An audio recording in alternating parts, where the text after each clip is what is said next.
მოგესალმებით. ეთერშია გადაცემა რეზიუმე, სტუდიაში მუშაობს ჟურნალისტი მერაბ მეტრეველი. მივესალმები ჩვენს რადიო მსმენელებს, ვინც გვისმენს FM 103.9-ზე, რადიო პალიტრის ეთერით და ასევე მივესალმებით ჩვენს ტელემაყურებელს, ვინც გვიყურებს ტელეკომპანია პალიტრა ნიუსის ეთერით. შეგახსენებთ, რომ შეგიძლიათ Facebook-ზეც გვიყუროთ, პალიტრა ნიუსის გვერდზე და ასევე YouTube-ზე პალიტრა ნიუსის არხზე. საერთაშორისო გამარჯვება საქართველოს თანამდებობის პირების მიერ დეკლარირებული საჩუქრების შესწავლის შედეგებს აქვეყნებს. როგორც ორგანიზაციის მიერ გავრცელებულ ანგარიში აღნიშნული, 2025 წლის სექტემბრიდან 2026 წლის აპრილამდე პერიოდში 379-მა თანამდებობის პირმა 24 მილიონი ლარის ოდენობის საჩუქარი მიიღო. ორგანიზაციის ინფორმაციით თანამდებობის პირმა ფულადი საჩუქრის სახით 11 მილიონი ლარი მიიღეს, ხოლო უძრავი ქონების სახით 12 მილიონი ლარი. ასევე საჩუქრად მიიღეს ავტომობილები, იარაღი და სამკაული. მათ საჩუქრების 60% მშობლებისგან მიიღეს. უწყებების მიხედვით ჯამურად ყველაზე მეტი ღირებულების საჩუქარი შინაგან საქმეთა სამინისტროში მიიღეს 2,3 მილიონი ლარი. სწორედ საერთაშორისო გამარჯვება საქართველოს წარმომადგენელი ჩაგვერთვება, მასთან ერთად დავიწყებთ საუბარს. სტუდიაში ჩემთან ერთად არის ბესიკ დუანაძე, კოალიციას ცვლილებების წარმომადგენელი, რომელსაც მივესალმებ, გამარჯვება. ბესო, მადლობა გადაცემაში მოსვლისთვის და მოდი მოვუსმინოთ კვლევის ავტორს და შემდეგ უკვე შევაჯამოთ ჩვენც რას გვეუბნება ეს ციფრები. სანდრო, გამარჯვება. მოგესალმებით. მადლობა გადაცემაში მონაწილეობისთვის. მე წავიკითხე ხა, შესავალი ასე ვთქვა, დაჯამებული თქვენი კვლევის შედეგები, თუმცა არ ვიცი ნახეთ თუ არა ამაზე შალვა პაპუაშვილის განმარტება და კომენტარი. თუ არ გინახავთ, წავიკითხავთ, ის ამბობს 10,000 საჯარო მოხელია. იმის დაჯამება და რიცხვება წარმოდგენა, რომ მეუღლე შვილმა მშობელს ამ მშობელმა შვილს რაღაც აჩუქა, манипуляция და ფარსია, რაც მხოლოდ იმაზე მეტყველებს, რომ საერთაშორისო გამარჯვება საქართველოს წინააღმდეგ ჰიბრიდული ომის იარაღიაო, განაცხადა შალვა პაპუაშვილმა. ანუ ასე ხა რომ დააჯამებო დაიტყვიო რომ რაღაც 24 მილიონი ყვირისო, მაგრამ ათასობით ადამიანიო და რა გასაკვირია ვიღაცა მშობელმა ან ნათესავმა რაღაცა აჩუქოსო და ეს არის სპეციალურად გაკეთებული რომ ჩვენ გაგვაშავონ მას. მოდი ახსნათ რა მიზანი ქონდა ამ კვლევას. კი ბატონო, მადლობა ამ შესაძლებლობისთვის. იცით რა, პასუხად ერთადერთი შეიძლება ირაკლი ღარიბაშვილის მაგალითის გახსენება. მას მშობლები ჩუქდნენ ყოველ წელს 150,000 ლარს. ის დეკლარაციაში ამას წერდა. წლების განმავლობაში ჩვენ ვამბობდით, რომ ეს არის ცალსახა კორუფციული რისკი და შემდეგ ქართული ოცნების გამოძიებამ თავად დაადასტურა, რომ ის ამ გზით მალავდა უკანონო შემოსავალს. ანუ მაშინაც რაღაც ვაჯამებდით, მოხდებით, ანუ ეს არ არის სერიოზული კომენტარი, რა თქმა უნდა. კვლევის მიზანი ზუსტად აქედან გამომდინარეობს, რადგან საჩუქრები საქართველოში არის ერთგვარი ხვრელი ჩვენ კანონში აღსრულებაში, სადაც თანამდებობის პირს შეუძლია მარტივად დამალოს და გაათეთროს რაიმე კორუფციული გზით შემოსული ქონება ან შემოსავალი. რატო? იმიტომ რომ ესე იგი კანონში ასეთი გამონაკლისია, როდესაც თუ თანამდებობის პირი ან მისი მეუღლე, მაგალითად, ან შვილები ოჯახის წევრისგან იღებენ საჩუქარს, ანუ აქ იგულისხმება მშობლები და ძმა და შვილები, აი ეს წრე. მაშინ არანაირი შეზღუდვა არ მოქმედებს. ანუ შეიძლება მილიარდობით და იმდესაც აჩუქებ, ხო? ასე ვთქვა. ან აჩუქებ. და ერთადერთი ამის დეკლარირებაა სავალდებულო. თუმცა იმასაც არავინ არ მოწმებს რეალურად დეკლარირებული, თქვათ, ვინმე თუ არ დაადეკლარირა საჩუქარი, ეს ამას ვერავინ ვერ გაიგებს, ხო ხდებით? ანუ ეს ადამიანები შალვა პაპუაშვილმა ამაზე გააკეთა აქცენტი, რომ დეკლარირებულიო, დამალული ხო არ არისო და ხა კორუფციასო ხო არ დაადეკლარირებდნო. ხო, აი ნახეთ, ირაკლი ღარიბაშვილმა დაადეკლარირა ჩვეულებრივ და შეგვიძლია ავხსნათ, რატომ ქნა მან ესეც საინტერესოა. ნახეთ, დეკლარაცია ესეთი დოკუმენტია, სადაც თანამდებობის პირმა უნდა ჩაწეროს როგორც შემოსავლები, ისე ყველა ხარჯი. მოხდებით? და ესე იგი უნდა დაეჯდეს ბალანსი. ანუ თუ თქვათ ის ხარჯები, რასაც ის ჩაწერს, მისი შემოსავალი არ იქნება ამისთვის საკმარისი, ის იქნება მინუსში და შემდეგ ძალიან მარტივი იქნება ამის და მაშინ რატო ამბობთ, რომ თუ არ დაადეკლარირებენ, ვერავინ ვერ გაიგებსო?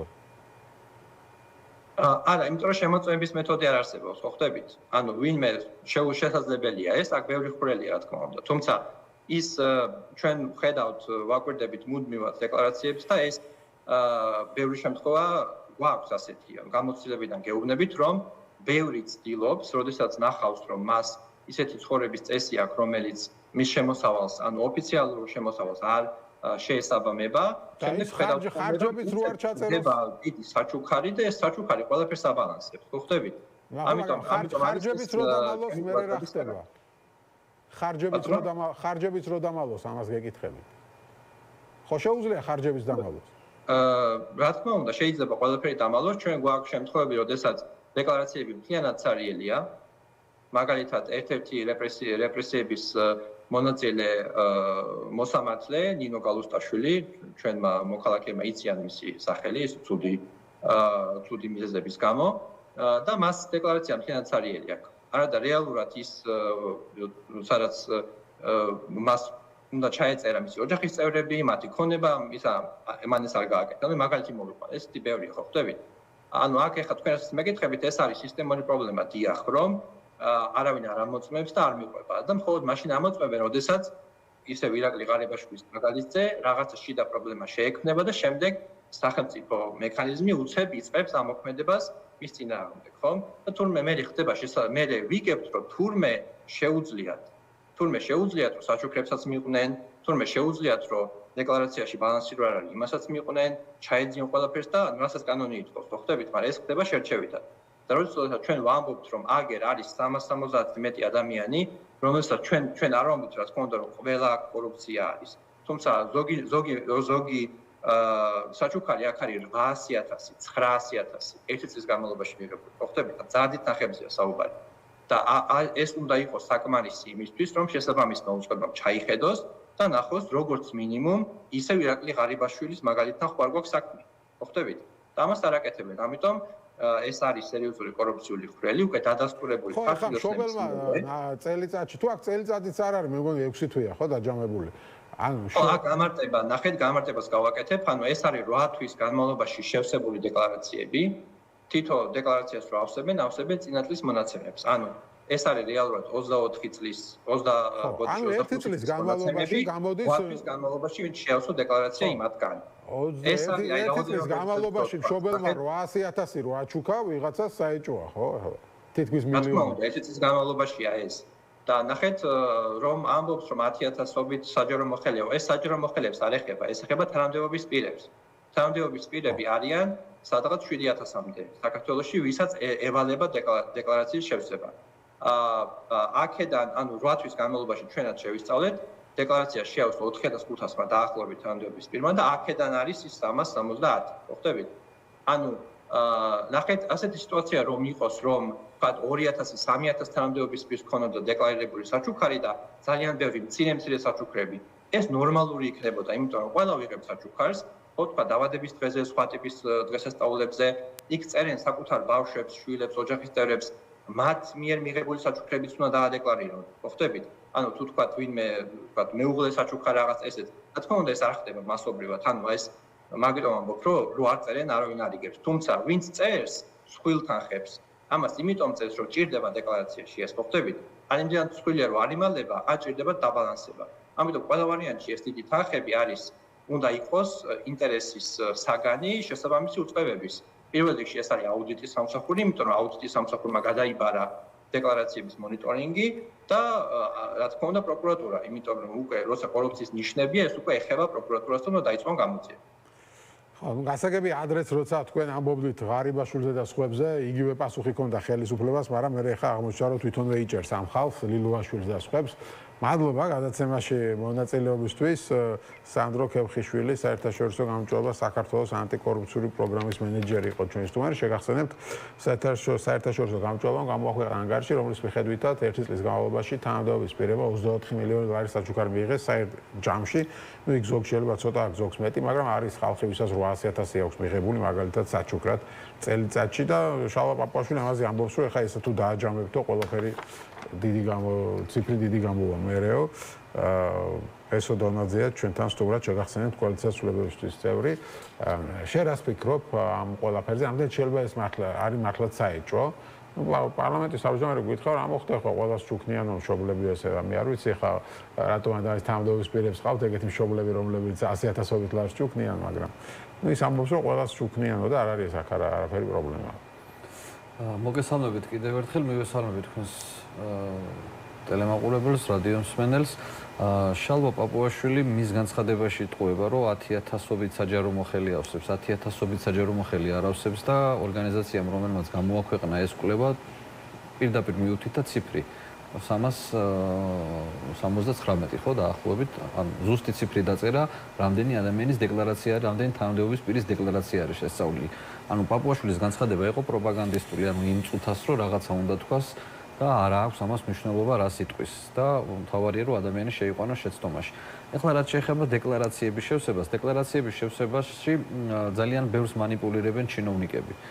პირველი მანიპულაცია არის ის, რომ იმ ოჯახის წევრებს, რომ ოჯახის წევრებმაც ქონება, უბრალოდ საჩუქარი გადასცა ჩინოვნიკს, ის ოჯახის წევრები არ არიან დეკლარაციაში მოხსენებული, ანუ დეკლარაციაში არ წერია ოჯახის წევრებად.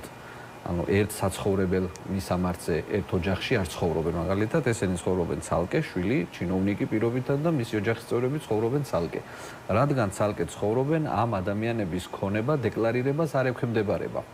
რადგან ჩინოვნიკის ოჯახში არ ცხოვრობ, იმ მისამართზე არ ცხოვრობ და ჩაწერილი არ ხარ დეკლარაციაში, შენი ქონება დეკლარირებას არ ექვემდებარება და ამიტომ მათ შეუძლიათ რომ მშობელზე ნებისმიერი თანხა ჩაწეროს, რომ ჩემმა მშობელმა მაჩუქა 10,000 დოლარი პირობითად.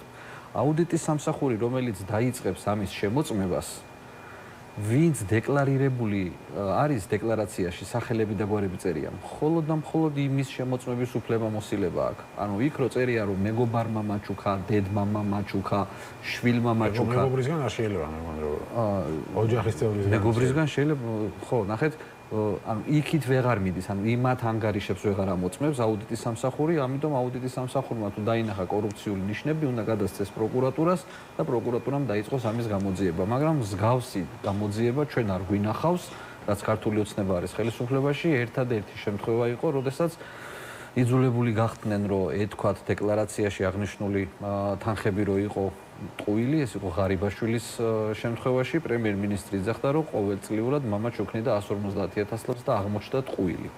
ასევე არის ერთ-ერთი კიდევ მანიპულაცია ის, რომ როდესაც პირველად ავსებს დეკლარაციას, წერს, რომ მას აქვს ნაღდი ფულის სახით რაღაც გარკვეული თანხა. რომ მე შემდეგ ასე ვთქვათ, წინასწარ, ასე რომ ვთქვათ, ჟარგონულად იბევებს რაღაც გარკვეულ თანხას, რომ მე შემდეგ თუ რამე ქონება იქნება შესაძენი, ან ის ბალანსი იქნება დასაჯენი, ანუ ხარჯვა მეტი და შემოსავალი ნაკლები, ეს რო არ გამოვიდეს, ამიტომ რაღაც მსგავს სისულელეებს წერებ. ამიტომ ეს ყველა საჩუქარი, რომელიც ჩინოვნიკი ვერ ამოწმებს, როგორც ახლა სანდრო ამბობდა, არ ჩაწერს არც ხარჯ ჩაწერს არც ასე ვთქვათ, ეგრე არ არის, არ ჩაწერს, ეგეთი რამე არ ხდება. ნახეთ, ვიღაცები არ ავსებენო. ხო, ეხლა ვიღაცებს საერთოდ ცარიელი აქვს და ცარიელი რატო აქვს? იცის ზუსტად ის, რომ მონიტორინგს არავინ არ განახორციელებს.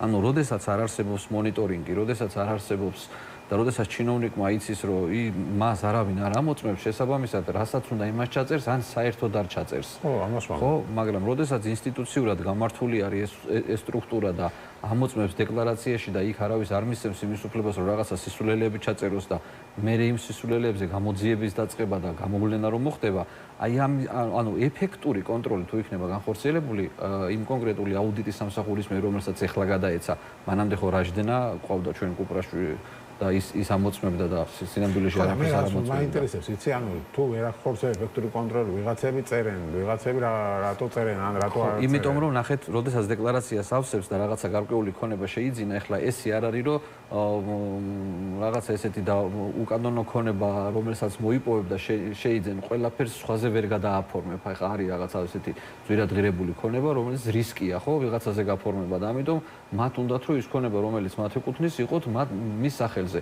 ამიტომ ამ ქონებას რო შეიძენს, ძალიან მარტივია, რომ ბალანსი უნდა დაჯდეს, ხო? რომ საიდან შეიძინა ეს თანხა, საიდან ქონდა შესაძენად თანხა და ამიტომ წერენ, რომ შემდეგ მამა მაჩუქა, მოკლედ მშობლებმა აჩუქეს, დედამ, მამამ, შვილმა და ასე შემდეგ. ჩვენ ხო გვყავდა მერიაში თანამდებობის პირი იყო ესეთი, რომელსაც მაგალითად სტუდენტის შვილი ჩუქნიდა თანხას. რომელსაც არანაირი შემოსავალი არ ქონდა. და მე რაღაცები მოიფიქრეს, რომ თითქოს სადღაც იმუშავა ცოტა ხანი და სტუდენტიშვილი რაღაც 10,000-ობით ევროს ჩუქნიდა. იმიტომ რომ ბალანსი ქონდა გასასწორებელი, იმიტომ რომ რაღაცეები რაც დახარჯა, რაღაცეები რაც ბანკით არის ხო და ის ხარჯის უარ ჩაწეროს რა მოხდება?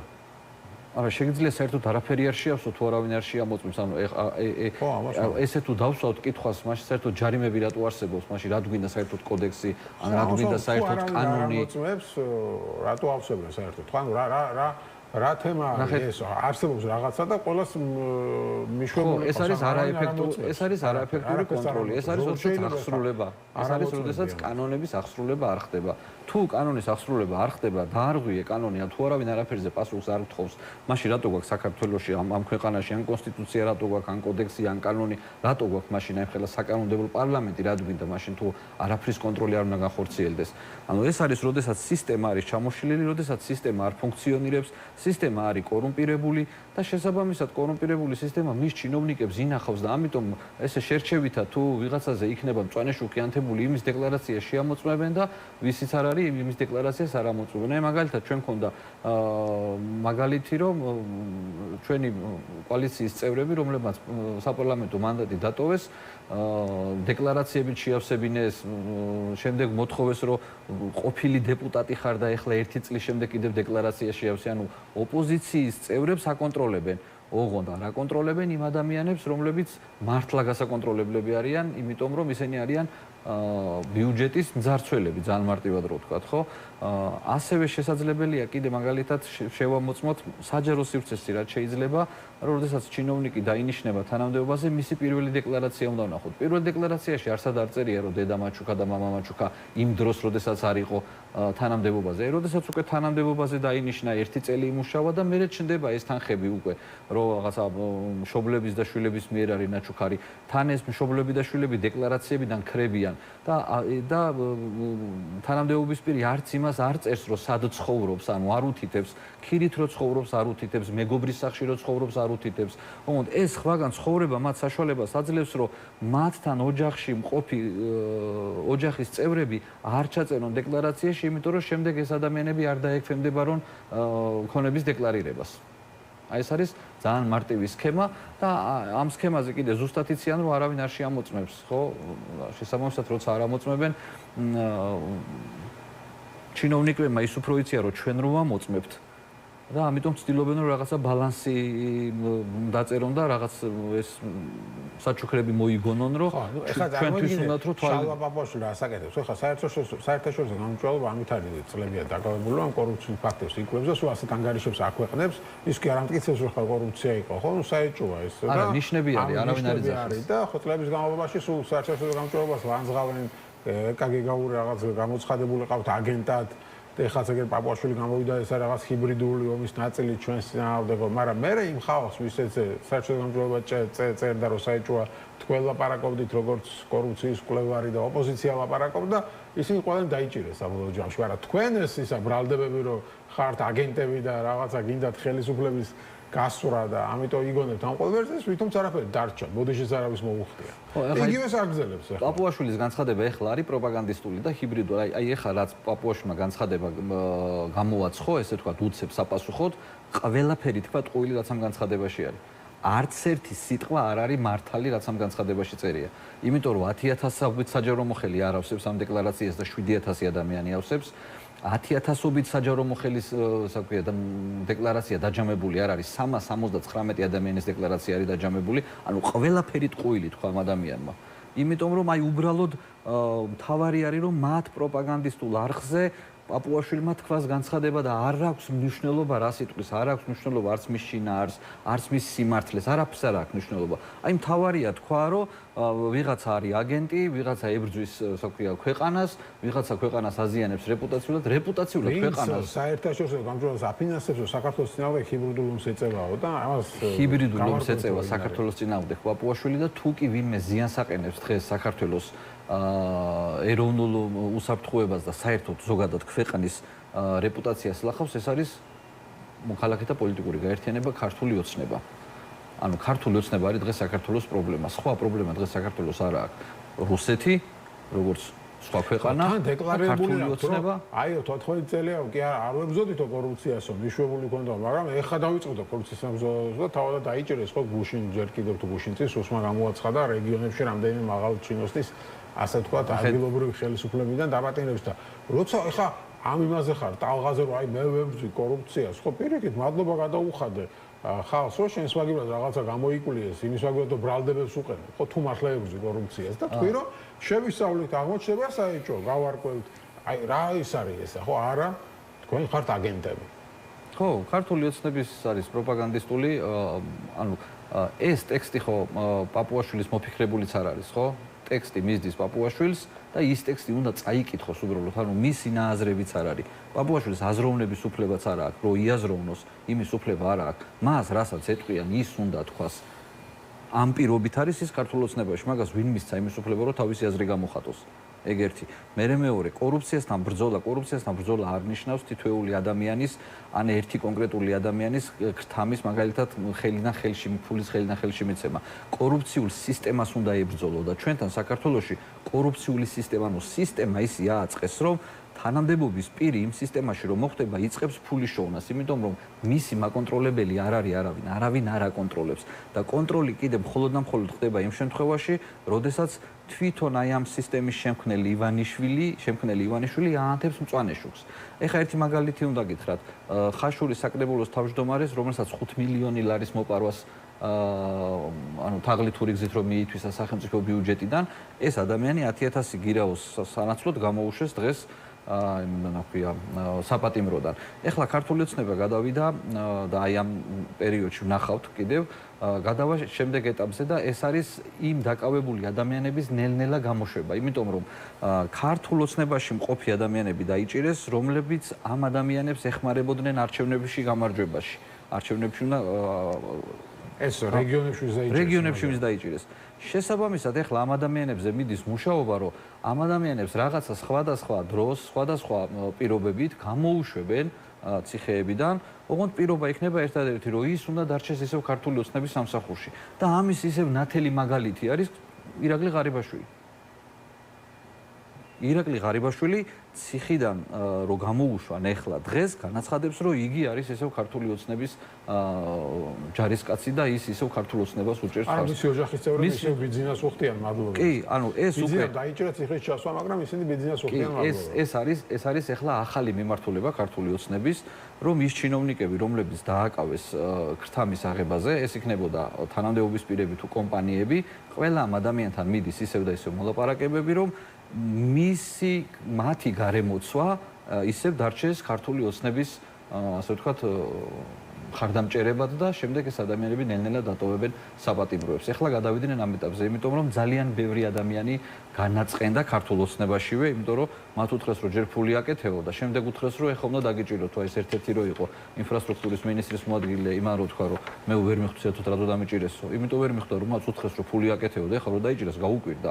იმიტომ რომ არ უნდა დაიჭირათ არც ერთ შემთხვევაში, იმიტომ რომ ასე ვთქვათ ნებადართული იყო. მაგრამ გაყოფილები არიან, იმიტომ რომ ყველაფერს არ ართმევენ. რა თქმა უნდა, ეხლა მაგალითად ღუდუშაური რომელიც დაიჭირეს, იმას ხო 9 მილიონი გადაახტებინეს, იმან გადაიხადა 9 მილიონი დღეს დადის თავისუფლებაზე სასტრაფოები მოგყარა, ანუ ძმებმა ღუდუშაურებმა ერთმა ჯანდაცვის სამინისტრო გაძარცვა, მეორემ თავდაცვის სამინისტრო გაძარცვა. ორივე ადამიანი არის ქუჩაში. ერთი რო ქუჩაშია და დადის თავისუფლებაზე გასაგებია, იმიტომ რომ ითანამშრომლა და სხვა ასე ვთქვათ დანარჩენი ჩინოვნიკები ჩაუშვა რა ითანამშრომლა და სწორად მოიქცა რომ ითანამშრომლა და მოყვა რა სქემებში იყო ეს ადამიანები ჩართულები და ესე უნდა მოიქცეს და კარგია რომ მოიქცა და ამ შემთხვევაში გასაგებია რომ მას გაუფორმდა საპროცესო და ის არის თავისუფლებაზე, მაგრამ ის მეორე ძმა რომელმაც სასტრაფო სამედიცინო ავტომობილები მოგყარა და მას 9 მილიონი გადაახტებინეს, მაშინ როდესაც 2 მილიონი მოიპარა, ეხლა 2 მილიონიდან 9 მილიონი გადაიხადა, 1,5 მილიონი დარჩა და ეს არ დაგავიწყდეთ, რომ ეს არის მხოლოდ ერთი საქმე, ანუ ერთი კონკრეტული საქმე არის. მისი სამსახურში ყოფნის მთლიანი პერიოდი არ გადამოწმებულა. მეორე მოადგილე ჯანდაცვის სამინისტროში, ასე ვთქვათ, ნარკოტიკებთან დაკავშირებით არის დაკავებული, ხო? ანუ მთლიანად სისტემა ქართული ოცნების ბუნება არის კორუმპირებულობა. ეხლა ნუ ვერ გამოასწორებს და მით უმეტეს ეხლა კობახიძისგან ბრძოლა რომ დაიწყეს ბრძოლა დაიწყეს კორუფციასთან, იმიტომ რომ მათ კვლევაში ამოვიდათ პრობლემა. კორუფცია და ნარკოტიკები, კორუფცია და ნარკოტიკები იყო პრობლემა. შესაბამისად, მე დაიწყეს კორუფციასთან ბრძოლა. აქ ერთი კლანი მოძლიერდა, რომელსაც უფრო ნაკლები ფული ჰქონდა ნაშოვნი ვიდრე მეორე კლანს და ეხლა კლანი კლანს დაუპირისპირდა და მოძლიერებულმა კლანმა დაიჭირა, ასე ვთქვათ, ძალაუფლება დაკარგული. კლანი. ეხლა რაც შეეხება მდინარაძეს და კვებახიძეს როგორ უნდა დაუჯირო, ხო? მდინარაძეს და კვებახიძეს ლილუაშვილი არჩეული ყავთ, ღარიბაშვილი არჩეული ყავთ, ჯვანშერ ბურჭულაძე არჩეული ყავთ და იძახდნენ, რომ ეს ადამიანები არიან, რომლებმაც საქართველოს გადაარჩინეს, ეს ადამიანები არიან, რომლებიც საქართველოს გაიყვანენ სამშვიდობოს და რანაირად თან საპარლამენტო კონტროლს თუ ახორციელებ და იძახი საპარლამენტო ქვეყანა ვარ, რანაირად შეიძლება რომ სუსის უფროსის მოადგილე მით უმეტეს როცა საპარლამენტო კონტროლი გაქვს შენი დანიშნულები არიან და ნებისმიერ დროს შეგიძლია ამ ადამიანების კონტროლი მაგრამ კონტროლი არ ხდებოდა რატომ? იმიტომ რომ ივანიშვილს არ უნდა რომ კონტროლი ყოფილიყო. შემდეგ როდესაც ივანიშვილმა დაუშვა კონტროლი ხა რაზე გაბრაზდა, რა მოვიდა, რა კონფლიქტი ჰქონდათ ერთმანეთში, ეს ახლა გარეგნულად ჩანს ძალიან მარტივად რომ მონებმა დაიწყეს ბატონზე კარგა ცხოვრება და ახლა ეგ აღარ გაუტარა ახლა ივანიშვილმა, ხო? ახლა 10,000 ევროიან ტორცს რო შეუკვეთავ, ეს აი მანდ დაიწვა მიქაუტაძე რა, აი მანდ ვერ გაიარა სოციალური ზაბადების დღეზე ხო ანუ რაღაც ცნობილი არის საჯარო კადრებით რაც არის და ნახა მე ამათმა ბატონმა რომ მისმა მონებმა დაიწყეს უფრო კარგად ცხოვრება ეხლა წარმოიდგინეთ პოლიტიკური გავლენა მისცა თანადებობა მისცა უკვე რაღაცა ბევრი ფული გაუჩნდა და რაღაც საშიშროება შეიქმნა რომ ამ ადამიანებმა რომ რაღაცა პირი შეკრან ერთად შესაძლებელია ბიზნეს შეექმნას საფრთხე და ამიტომ ეს ადამიანები გაანეიტრალა ოღონდ რომ გაანეიტრალა პირობა აქვთ რომ ესენი თუ ციხეს დატოვებენ ან ციხეში იქნებიან და მათი გარემოცვა გარეთ იქნება მათი გარემოცვა ისევ ქართულოცნებას მიეხმარება. აი ნახავთ რამდენიმე თვეში დაიწყება ამ მიმართულებით სერიოზული მოქმედებები. იმიტომ რომ თქვენ ერთ პერიოდით თუ გახსოვთ სოზარ სუბარმა რო გააკეთა განცხადებები რომ გაჩერდი თუ ეხლა ცოტა ხანია იმიტომ რომ რეგიონებში გადაწყვეტილებებს აღარ ღებულობენ მერებიო. ხო, იმიტომ რომ აი ამ რაღაც დაჭერებით მერებიც გაჩერდნენ, იმიტომ რომ მათ არ აქვს უფლება რაღაცა გარკვეული გადაწყვეტილებები მიიღონ. მათ შესანახი ყავთ ვიღაცეები, ანუ იქ ადგილობრივი ეგრეთ წოდებული კრიმინალური დაჯგუფებები, პატარა-პატარა ფეოდალები რო არიან, იმათმა ფული ვეღარ გააკეთეს და ამიტომ სუბარმა საპარლამენტოს ხმაზე უთხრა რომ გაჩერდითო ეხლა, ანუ შეწყვიტეთო. ეს არსებობს ოფიციალური ისეთი, რა ქვია, განცხადებები. ასე რომ ერთადერთი საშველი კორუფციის ეს არის ქართული ოცნება აღარ უნდა იყოს ხელისუფლებაში. ხო, ნუ კი ბატონო, ეგ ნახოთ. ხელისუფლებაში უნდა ვიყოთ ჩვენ. ხო, ნუ თქვენ მაგისთვის ხალხის ნდობა უნდა მოიპოვოთ. ხალხის ნდობა გვაქვს, უბრალოდ კარგი არჩევნები უნდა ვიყოს. კარგი არჩევნები გვაქვს მოსაპოვებელი. მადლობა ბესიკ დონაძე, კოალიციის ცვლილებისთვის წევრი იყო ჩვენი სტუმარი. დაგვაუდოთ რეკლამის შემდეგ ანი მიროტაძე შემოგვიერთება. ერთ დროს ისიც იყო ქართული ოცნების ხელისუფლების ასე ვთქვათ შემადგენელი ნაწილი, თუმცა ხარ დამოუკიდებელი პოლიტიკოსი და მასთან ერთად გავაგზავნებთ საუბარს ქართული ოცნების კორუფციაზე. მაშასე ჩვენ დავბრუნდით ეთერში და როგორც გითხარით ჩვენ შემდეგი სტუმარი ანი მიროტაძე, პოლიტიკოსი, ერთ დროს ქართული ოცნების ესე ვთქვათ ხელისუფლების წევრი, დღეს დამოუკიდებელი პოლიტიკოსი და მინდა რომ ქართული ოცნების კორუფციაზე ვილაპარაკოთ. იმიტომ წინა ბლოკში ამაზე ვისაუბრეთ. საერთაშორისო გამომწვევებამ გამოაქვეყნა კვლევა, სადაც ნათქვამია რომ თანამდებობის პირებმა ერთი წლის განმავლობაში ჯამში 24 მილიონი საჩუქრები მიიღესო. შალბაპაშვილი გამოვარდაო და ესეო თუ დააჯამებო გამო 24 მილიონიო, მაგრამ გაირკვა რომ ზოგიერთს 800,000 აქვს, ზოგიერთს რაღაცა თითო ადამიანს აღებული მშობლებისგან საჩუქრები. ესე აღმოჩნდებათ ხოლმე, ხო? როგორც ღარიბაშვილს ყავდა ხოლმე მშობელი, გვახსოვს რომელიც 100,000-ს ჩუქნიდა და მე გაირკვა რომ თუნდაც ღარიბაშვილი კორუმპირებული იყო და ეხლა გამჭვირვალე ამბობს რომ საეჭვოა და შეისწავლეთო და პაპაშვილი გამოვიდა და ეს არისო ჰიბრიდული ომი ჩვენს წინააღმდეგ, აგენტები ხართ ყველანიო და ну, ასე შემდეგ, ეგეთ განცხადებებს აკეთებს. თუმცა ამავე დროს თავად იჭერენ ხოლმე ლამის ყოველდღე ვიღაც კორუმპირებულებს თავიანთ რეგიონებში, ხა ორი დღეს წინ სუსი გამოვიდა და ლამის ნახევარი რეგიონებში დაიჭერეს ხალხი. რა სიტყვი, მაშინადაც იყო კორუფცია, როცა შენ იყავი, თუ ეხლა დაიწყეს. ეხლა გამასკნეს რა ქვია, წაუცდათ ხელი. ქართული ოცნების დამახასიათებელი არ არის ხო ეს კორუფცია ვიცით, თუმცა აქ მასშტაბი, ყველა მასშტაბი მოიხსნა.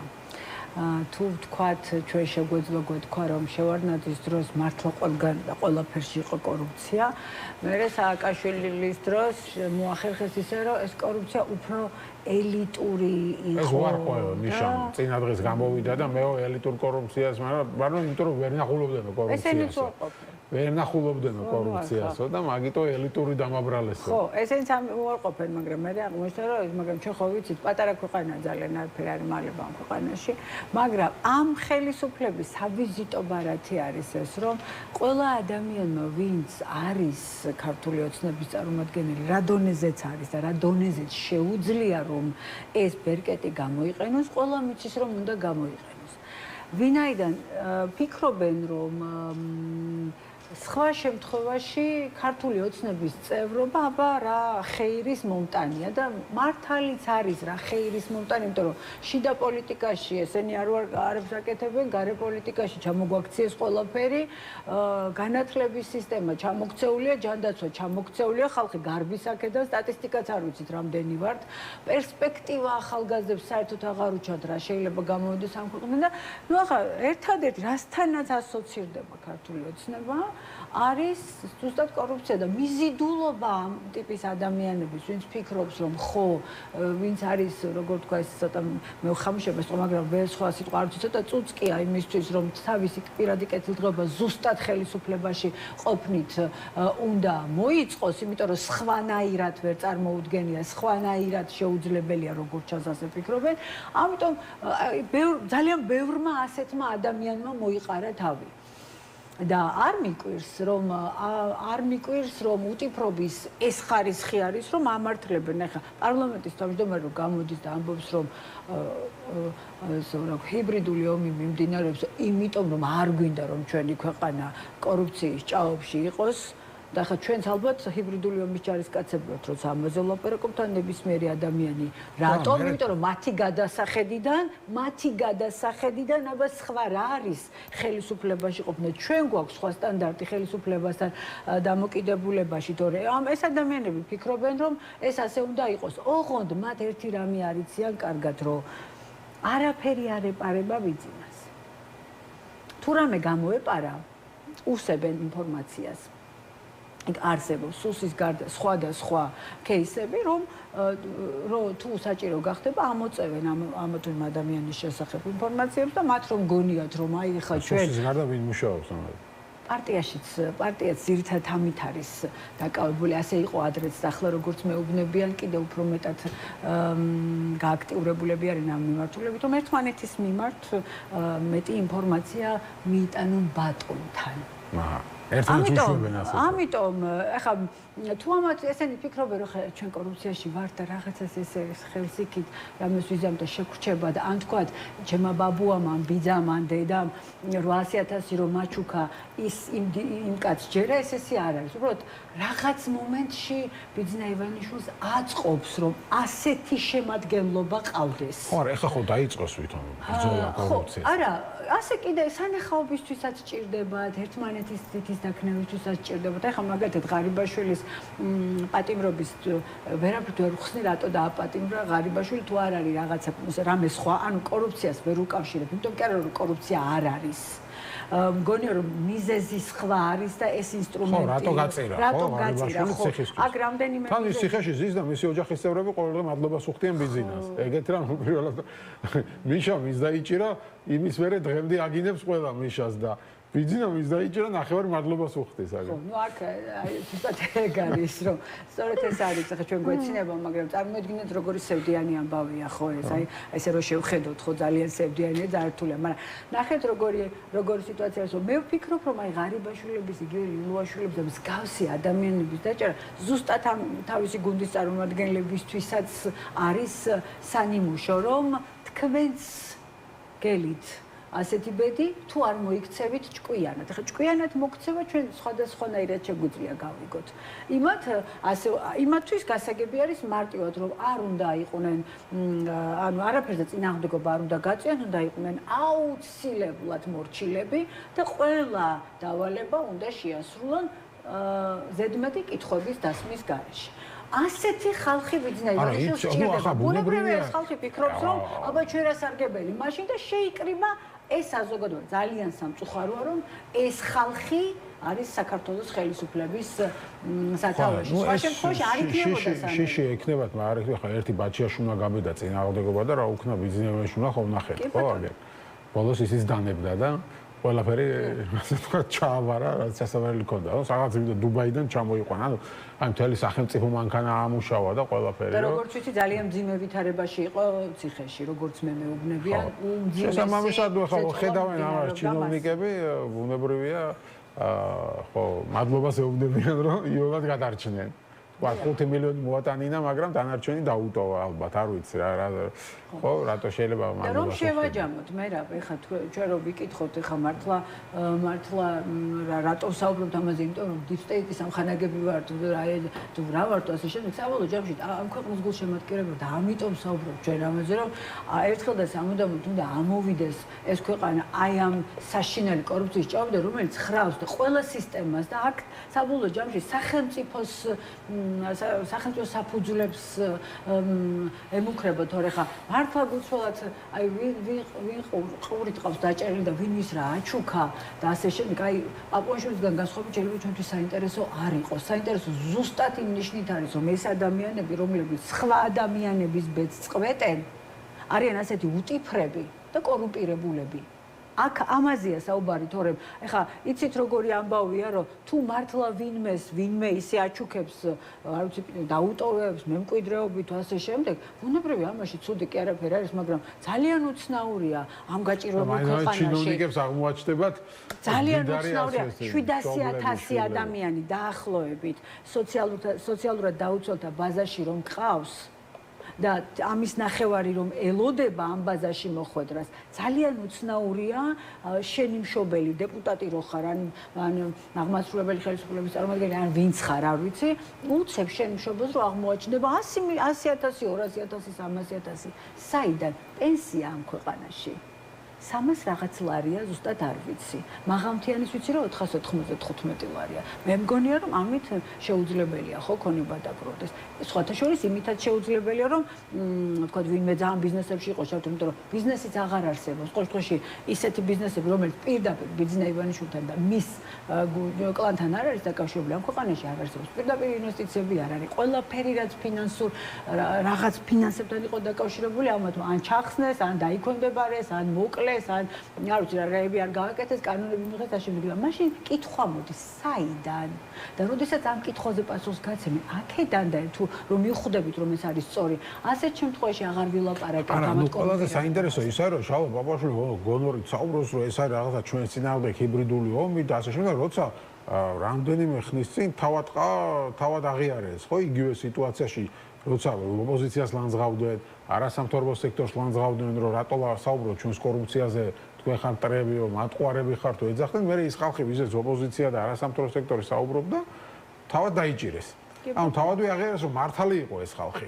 ყველა მართალი იყო და დღეს როცა იგივეს ამბობს ეს ხალხი ესენი ისე ეუბნებიან რომ თქვენ მაინც აგენტები ხართო და ხა თუ ერთხელ მართალი იყო რატო არ შეიძლება მეორეჯერ იყოს მართალი ხო ეს არასამთავრობო სექტორი იქნება თუ ოპოზიცია როცა სამწუხარო რამეს ვამბობ მაგრამ რას ველოდებით აბა შალვა პაპუაშვილისგან მოდი თქვათ ახლა მას შეიძლება კი გონია რომ პარლამენტის თავმჯდომარეა მართლა პარლამენტის თავმჯდომარეა რომელიღაცა ხელის ბიჭია ბიძინა ივანიშვილის ან ბიძინა ივანიშვილის ხელის ბიჭი და ხა რას ველოდებით მართლა მაინტერესებს ამ ადამიანმა ლოგიკურად როგორ უნდა ილაპარაკოს აი ან თქვენ გონია თუ არ იცის რაზე ლაპარაკობს რამდენი როგორ არიციან მაგრამ აბა სხვანაირად როგორ უნდა დარჩნენ ხელისუფლებაში სხვანაირად საკუთარი პერსონა როგორ უნდა იყოს საინტერესო იმ კაცის თვალში და ზოგადად როგორ უნდა გაამართლოს კი არა ხო აი როგორ უნდა გაამართლოს ის რომ ის ამ დრომდე ინარჩუნებს საქართველოს პარლამენტის თავმჯდომარის პოზიციას აი რას ველოდებით მე არა მაქვს აი პროტესტიც არ მაქვს იმიტომ რომ სხვანაირად ვერ ილაპარაკებს ვერც პაპუაშვილი ვერც კი კიდევ ვიღაც კაცები რო დადიან და რებს ლაპარაკობენ ხანდახან სულ ვფიქრობ ხოლმე რომ ნეტა თუ მაგალითად კომენტარს რომ მისცემენ სახში რომ მიდიან მე თუ ახოვენ და უსმენენ რო ლაპარაკობენ და თუ არ აქვთ ნეტა უხერხულობის განცდა იმიტომ რომ ხანდახან მგონია რომ აი მართლა მგონია რომ არც არავინ მრჩეველი არ ყავთ არც ლოგიკურ მას ვერ პოულობენ თავიანთ კომენტარებში იმიტომ რომ აი მართლა წარმოუდგენ შეუდგენელია ხოლმე ხანდახან ისეთი კომენტარები მესმის, მაგრამ არ მიკვირს სწორედ იმიტომ, რომ ამანიშნით არიან ეს ადამიანები შერჩეულები. ხო, კომენტარებს ახსენებ, დღეს ყველაზე ასე თქვა ჩემპიონი კომენტარი მაინც ლევან მაჭავარიანს ჰქონდა, არ ვიცი ნახეთ თუ არა დეპუტატს ევროკავშირს საქართველოს იმაზე მეტად სჭირდება, ვიდრე საქართველოს ევროკავშირი. შესაბამისად მოუწევთ ჩვენთან დასხდნენ ან მოეგონ გოს და დაიწყებენ მოლაპარაკებებს. ლევანის და დანარჩენების გასაგონად, რა თქმა უნდა, ევროკავშირს სჭირდება საქართველოს და არა ქართული ოცნება და ბიძინა ივანიშვილის ხელისუფლება. ევროკავშირი რასაკვირველია ისაუბრებს საქართველოსთან და არასოდეს არ გაწყდება ეს ამაში დარწმუნებული ვარ, მაგრამ ვეჭობ რომ ეს იქნება მათი ხელისუფლებაში ყოფნის დროს. ვეჭობ რომ მეორე მხარეზე ისინი იქნებიან. ნამდვილად იქნება ევროკავშირის ერთ მხარეზე ევროკავშირის წარმომადგენლები, მეორე მხარეზე აუცილებლად იქნებიან საქართველოს წარმომადგენლები, მაგრამ ვეჭობ რომ ესენი ქართული ოცნების წარმომადგენლები იყვნენ. შესაძლოა ცოტა ამას დროში დააგვიანდეს, მაგრამ ეს რომ მოხდება ვიცი და თითქმის სრულად ვარ დარწმუნებული რომ მოლაპარაკების მეორე მხარეზე ქართული ოცნების წარმომადგენლები არ იქნებიან. ხო, მაგრამ სად იქნება ქართული ოცნება ამ პერიოდში? იმიტომ რომ ქართული ოცნება დღეს ისეთი გეზი აქვს აღებულებს ბიძინა ივანიშვილს, რომ მათ ფაქტობრივად აქ უნდათ რაღაც როგორც მაგალითად აზერბაიჯანში არის წლები ალიევის დინასტია მართავს, ამას არც მალავენ უკვე ფაქტობრივად აი ესე უნდათ საქართველოში დაამყარონ მართლობა, სადაც ვერავინ ხელისუფლებას ხმას ვერ წემს, ყველა ან ციხეშია, ან არის აგენტად გამოცხადებული, ან ქვეყნიდან გაქცეული უნდა იყოს, ხო? ეხლა მაგალითად ოპოზიციური ლიდერების ნაწილი ქვეყნიდან არის გაქცეული, მაგალითად გახარია და ხაზარაძე, ნაწილი გამზადებული ყავთ დასაჭერად, ან ეუბნებიან, პირდაპირ ეუბნებიან, ან დაგიჭერთ, ან წადით. ამ ფონზე რის იმედი გაქვს, რომ არ იქნება ქართული ოცნება ხელისუფლებაში? ხო, ეს არ არის ეს ლოგიკას მოკლებული კითხვა, მაგრამ ხალხის პირდაპირ გითხრა, არასოდეს არ მქონია ჩემ ხალხზე იმის წარმოდგენა, რომ აი ხა ამ ყველაფერს შეეგუება და ამ ყველაფერზე იტყვის, რომ ხო, ნუ ეს ჩვენი ბედის წერა, აბა ომი ხო არ არის და აბა მასზე მეტი ომი რა უნდა იყოს ხა საკუთარ ქვეყანას ამას რომ დამარხებ და არ მგონია, არ ვფიქრობ, არასოდეს არ მიფიქრია ჩემ ხალხს, ჩემი ქვეყნის მოქალაქეებზე, ასე რომ აი ესე ჩვეულებრივ შვიდათ იქნება და უყურებენ როგორ ჩააბარებენ მის ქვეყანას სამშობლოს, რომელიც სამშობლოსთვისაც თაობები ჩაწვა და ჩვენ თვალწინაც სხვათა შორის სადღაც შორეულ წარსულში კი არა ჩვენ თვალწინაც რო ბევრი ომი იყო იმ ომებზე ვლაპარაკობ და არც ერთი ოჯახი არ მეგულება ამ ქვეყანაში, რომელსაც ერთი გმირი მაინც არ ყავს ამ ქვეყნისთვის ბრძოლაში დაღუპული და ხა ესე არ გამოვა აქედან, არ გამოვა დინასტია, ივანიშვილების დინასტია თუ ქართული ოცნების დინასტია თუ რაღაც არ გამოვა. მე მინდა არ მინდაზე, ან შენ გინდა არ გინდაზე არ არის, არ გამოვა. საქართველოს ჯერჯერობით ხარ ასած ხედავ, ჯერჯერობით გამოვა. ჯერჯერობით, ნუ რაღაცები არსებობს, ჩვენ ქვეყანას ქონდა რთული პერიოდები, ქონდა მერე აქამდე თუ რაღაცა იბრანჭებოდა ქართული ოცნება, თქვენ როცა იყავით პირველ ხანებში 2012-დან 16-მდე, რაღაც დემოკრატობანას თამაშობდა, ხო, ივანიშვილი და რაღაცა დემოკრატია და მე ყოველ მოწვევის შემდეგ გავარსდა დღეს ახლა მივიღეთ სიტუაცია რომ აღარც მალავენ პირდაპირ ირაკლი ობახიძე გამოდის და პირდაპირ ამბობს რომ ეს დასავლეთი აზერბაიჯანს ველაპარაკება ჩვენ რატო არ ველაპარაკება ანუ იქავლებს პარალელს ხო ხტებით ანუ ეს არის მათი როლ მოდელი ანუ და პირდაპირ გადავიგი არავის აღარ ეპრანჭებიან პირდაპირ რაღაცა აბსურდული წარმოუდგენელი ბრალი წაუყენეს ოპოზიციონერებს და რაღაცა 9 და 10 წლიანი ციხეები ელოდებათ ელენე ხოშტარია ზურა ჯაფარიძეს არ ვიცი სხვებს იმის გამო რომ თქვენ დადიოდითო და საზღვარგარეთ ჩვენს დასანქცირებას ითხოვდით. კი ბატონო. აი ამაზე არის საუბარი. ხვალ შესაძლოა მე და შენაც რაღაც ბრალი წაგვიყენონ, მაგალითად რატო საუბრობთ ასე მშვიდად და რატო არ ვლაპარაკობთ სხვანაირად.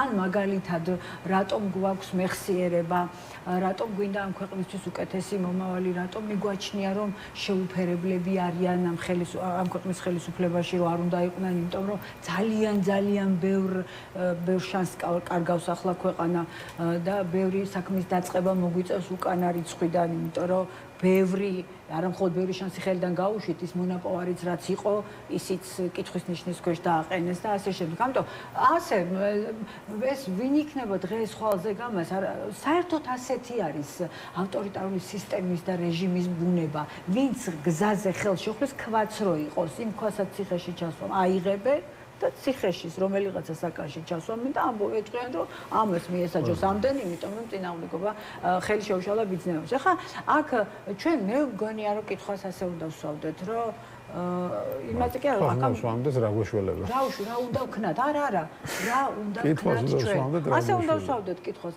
რას ვშვებით იმიტომ ყველაფერი გასაგებია ამ კაცმა თქვენ თვითონ თქვით არც ბრაჭებიან არც მე მანამდეც ვიცოდი ის რაც აქ ეს ახლა ასე ზედაპირზე ამოვიდა მე მაშინ ვიცოდი რომ წამოვედი იქიდან სადაც მიდი რა თქმა უნდა ეთყობა და რატო უნდა წამოხვიდე ხო როცა იბრძვი გინდა შენი ქვეყნის უკეთესი მომავალი თქვა ფიქრობ რომ შენ თანამებრძოლები არა რა თქმა უნდა ყველაფერს უღალატეს ბრძოლას უღალატეს სამშობლოს უღალატეს ჩვენ ვიღალატეს იდეას უღალატეს ყველაფერს საერთოდ და მე ვახსოვს რა თქმა უნდა ჩემთვის ეს მაშინ იყო თვალშისაც მიხა საზოგადოებისთვის ძალიან რთული იყო აგეხსნა ეს იმიტომ რომ ზედაპირზე ამდენი რამე არ ჩანდა ხო იმიტომ რომ ბევრი რამ მუშაობდა მათ შორის კარგად შეფუთვა თვითონ ბიზნაივანიშვილის ყუდა მათ შორის ის რომ იხდიდა ყველგან და ყველაფერში აფინანსებდა ვიღაცებს აფინანსებდა რაღაც პროექტებს და ასე შემდეგ ანუ იმის თქმა მინდა რომ რთული იქნება მაგრამ ეხლა ხო ყველაფერი არის თვალხილული ხედავს და არავისთვის უკვე აღარ წარმოადგენს რა ვიცი საეჭვოს რომ ეს ადამიანები ყოველდღე ჩვენ მიგვათრევენ იმ ბნელი წარსულისკენ რომელსაც ქვია რუსეთის იმპერია და მარწუხები და უბედურება და ასე შემდეგ ხა და არც მალავენ არა მხოლოდ ესე ვარავდები კი არა არც მალავენ ეხლა ჩვენი ამოცანა რა არის თითოეული მოქალაქის ეხლა ვინც გვისმენს ჩვენ რომ ჩვენ უნდა დავფიქრდეთ იმაზე გვინდა ხოლ გავიღვიძოთ ისეთ ქვეყანაში რომელიც აი ესე ჩვეულებრივ წუპეში და მარწუხებში და რაღაც უბედურებაში და ჯოჯოხეთში აღმოჩენილი მე მგონი არავის არ უნდა მათი ოჯახის წევრებსაც არ უნდათ დარწმუნებული ვარ და მგონია რომ აი ძალიან ცოტა ადამიანი არის მათი ირგვლივ აი უფრო ვფიქრობ აი ესე კორუფციაში რაღაცას პირად რაღაცა გამორჩენებში და აი ესეთ რაღაცებში ჩართული ხალხი ვინც ფიქრობს რომ ხო ცოტა ხანი დაველოდოთ კიდე იმიტომ რომ დროც აღარ არის იმისთვის რომ დაველოდო ამ საჩინე მოვა და ყველანი ციხეში იქნებიან პოლიტიკოსები ყველანი ციხეში იქნებიან გაქცეულები ჩვენ არ ვიცით სად ვიქნებით მადლობა ჩვენ შეგვიძლია გავაღოთ ციხის კარებები მით უმეტეს როდესაც ადამიანი ესე უკანონოდ ნებიან დაკავებულები. რა სამწუხაროა, ბოდიშ ვიხდი ამაზე ვიტყვი. არ იქნება ეგრე ყველა დაკავებული იქნება და ვერ შევძლებთ, ძალიან ბევრ ამისაც შევძლებთ, არ შეიძლება ესე უიმედობა, საერთოდ არ ვარ უიმედოთ. ციხეს ორი კარი აქვს. შესასვლელი კარი და გამოსასვლელი კარი. მით უმეტეს როცა ძლიერი ხარ, იქიდან ბევრად უფრო ძლიერი გამოდიხარ, ამიტომ ყველა პოლიტიკურ პატიმარს აქედან ჩემი მხარდაჭერა, ბუნებრივია განსაკუთრებით სინდისის პატიმრებს და ყველა იმ ადამიანს, ვინც ამ ქვეყნისთვის ბრძოლაში არის ჩართული, ვეუბნები დიდ მადლობას და რა თქმა უნდა ბრძოლა გრძელდება, როგორი სისულელეებით არ უნდა ილაპარაკონ ამათ. მადლობა დიდი ანი მიროტაძე იყო ჩვენი სტუმარი, ასეთი იყო დღევანდელი გადაცემა რეზიუმე, მე გემშვიდობებით ხვალამდე ხვალ ბავშვის ნახევარზე შევხვდებით ერთმანეთს.